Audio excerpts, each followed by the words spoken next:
Christmas at my parents' house had never felt fair. But that year, the imbalance was impossible to ignore. The living room looked like a holiday catalog, an enormous Christmas tree glowing with warm gold lights, towering near the fireplace, wrapped in ribbons and surrounded by piles of gifts. It was beautiful, but also revealing. Almost every present carried the same name: Emily.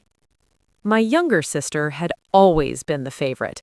She was confident, fashionable, magnetic, the kind of person who naturally drew attention the moment she entered a room. My parents adored her. I was the opposite: quiet, reserved, practical. The one who was constantly reminded to push harder or learn from your sister. That night, the entire extended family was there. Aunts, uncles, cousins, grandparents, everyone gathered around the tree as my mother began handing out gifts. "Emily first," she announced cheerfully. Of course. Emily clapped her hands in excitement as my father handed her a small velvet box. She opened it and froze. Inside was a car key. The room buzzed instantly. "What is it?" someone asked. My dad smiled. "Come outside." Snow was gently falling as we stepped into the driveway. Parked beneath the streetlight was a brand new silver Rolls-Royce. The reaction was explosive. "No way! That's insane! I can't believe this!" Emily screamed, hugged her parents, and posed beside the car while everyone took photos like she was a celebrity. My mom laughed proudly. "You deserve it, sweetheart." I stayed back near the door, watching quietly. A few minutes later, everyone returned inside to finish opening gifts. My mother reached under the tree and picked up a thin envelope. "Oh, and this is for you," she said, almost as an afterthought. She handed it to me casually. Inside were 2 $1 bills. For a moment, I thought it was a joke, but my mom simply smiled. "It's symbolic," she said. "Symbolic of what?" I asked. My dad chuckled. "Motivation." A few relatives laughed uncomfortably. Across the room, Emily smirked. "Guess you should try harder," she said lightly.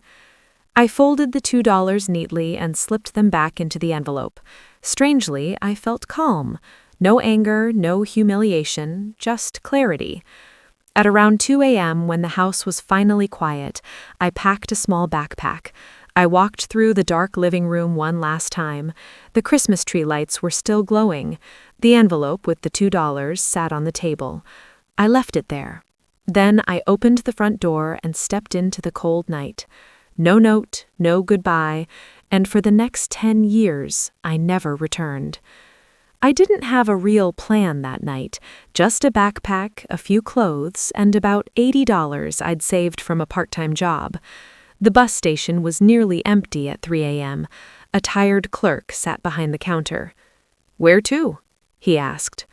I stared at the map on the wall. "Anywhere far." He paused, then pointed. "Bus to Chicago leaves in 20 minutes."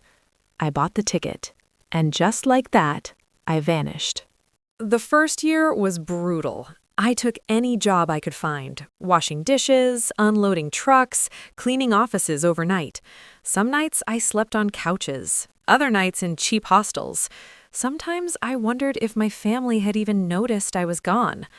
Whenever doubt crept in, I remembered the $2, and I kept going. Over time, something changed.